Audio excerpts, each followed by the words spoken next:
નમસ્તે વિદ્યાર્થી મિત્રો, હું પબ્લિક સ્કૂલ ચાણસમાંથી उपेंद्र बारोट आपનું हार्दिक स्वागत करूं છું। कक्षा 9 में पहला काव्य है जिसका नाम है आराधना। आराधना यानी कि प्रार्थना। हम ईश्वर से आराधना करते हैं, प्रार्थना करते हैं। हमारे विद्यालय में भी हम हर रोज नई नई प्रार्थनाएं करते हैं। तो उस प्रार्थना में से हम याकुन देवी सरस्वती माता की जो प्रार्थना है वो हम हर रोज करते हैं। हम बोलते हैं ना, आपको पता है ना प्रार्थना, आप कोरोना के समय में प्रार्थना भी भूल गए हैं। मैं आपको याद दिलाता हूं। तो हम कैसी प्रार्थना बोलते हैं? या कुंदे दुदुशारे हारे देवेला या शुभ्रवस्त्रावृता या वीणावरदण्डमण्डितकरा या श्वेतपद्मासना या ब्रह्माच्युत शंकर प्रभृतिभिः देवैषदा वंदिता क्षमां पातु सरस्वती भगवती निःशेषजा व्यापहा। तो इस तरह से हम आराधना काव्य के माध्यम से प्रार्थना के जो लाभ है वो हम देखेंगे कि प्रार्थना से हमारा मन स्थिर और निर्मल बनता है। हमारा मन यानी कि हमारे शरीर में स्वस्थ मन का वास होता है, तो हमारा मन स्थिर और निर्मल बनता है। तो हमारी जो अंदर जो बुद्धि है उसको स्थिर बनाने का और उसे निर्मल बनाने का काम प्रार्थना करती है। प्रार्थना से शारीरिक और मानसिक शक्ति बढ़ती है। हमारे शरीर के अंदर शारीरिक एवं मानसिक विकास जरूरी है। हमारा जो शरीर स्वस्थ होगा तो हमारा मन भी स्वस्थ होगा। हम स्कूल में जब योगा करते हैं तब योगा में एक वाक्य आपको आपके टीचर कहते हैं कि योग कर्मसु कौशलम, कर्म में कुशलता यही योग है। तो हमारे शरीर के अंदर शारीरिक और मानसिक शक्ति बढ़ाने का कार्य प्रार्थना करती है। प्रार्थना हमारे विश्वास का प्रतीक है। हम ईश्वर के प्रति विश्वास रखें, यही प्रार्थना का एक महत्वपूर्ण उद्देश्य है। तो प्रार्थना हमारे जीवन में आदि व्याधि और उपाधि आती है तो उनका निवारण भी प्रार्थना करती है।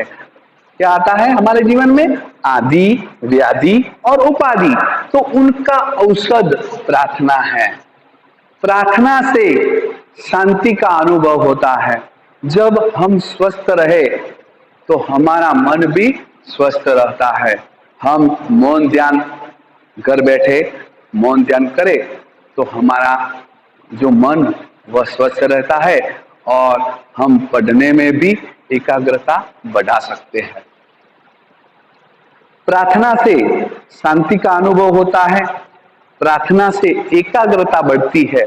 हम पढ़ते हैं लेकिन कई बार हमारा मन विचलित हो जाता है, कहीं ना कहीं घूमने पहुंच जाता है।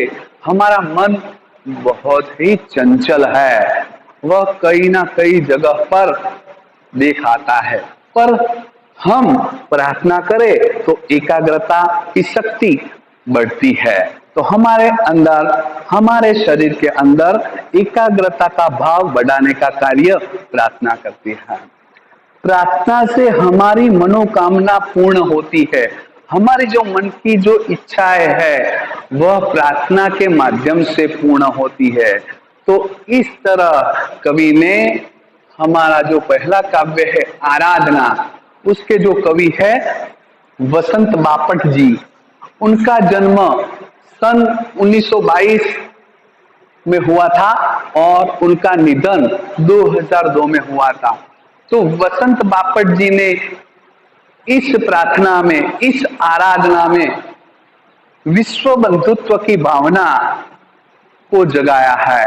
हम सब भारतवासी है, हमारे देश की संस्कृति प्राचीनतम संस्कृति है, वैदिक संस्कृति है, तो हमें इस संस्कृति को बनाए रखना है। तो इस संस्कृति को बना रखने के लिए हमारे जो दीन दुखी अपने जो बांधव है, जो अभावग्रस्त है, जिनको जरूरत है, इनको हमें उनकी मदद करनी है। तो हम हमारे समाज में जो बिछड़े हुए लोग हैं उनकी सेवा करें। वर्तमान समय में जो कोरोना की महामारी चल रही है, तो कोरोना की महामारी में हमारे देश में कई संस्थाएं ऐसी है कि जिन्होंने मानवता का मूल्य कौन सा है उसे उजागर किया है। कई संस्था ने कई लोगों को खाना दिया है, कितने दिनों तक खाना दिया है। तो हमारी संस्कृति का उद्देश्य परिपूर्ण किया है, हमारी संस्कृति का उद्देश्य परिपूर्ण किया है। तो हमारा लक्ष्य भी ऐसा होना चाहिए कि अपने दीन बंधुओं को, अपने अभावग्रस्त लोगों को सेवा करनी चाहिए और जो लोग बिछड़े हुए हैं उन्हें हमें आगे लाना है। तो इस आराधना काव्य में वसंत बापट जी ने मानवता के लिए हमें क्या करना चाहिए, मानव मूल्यों के लिए हमें क्या करना चाहिए, यह बात बताई गई है। और वसंत बापट जी ने सत्यम शिवम और सुंदरम, हमारे जीवन में सत्यम शिवम और सुंदरम की भावना शुद्ध हो, ऐसी भावना को बताई गई है। तो सत्यम शिवम एवं सुंदरम की भावना को हम सार्थक करें और हम किसी व्यक्ति के प्रति बैर भाव न रखें।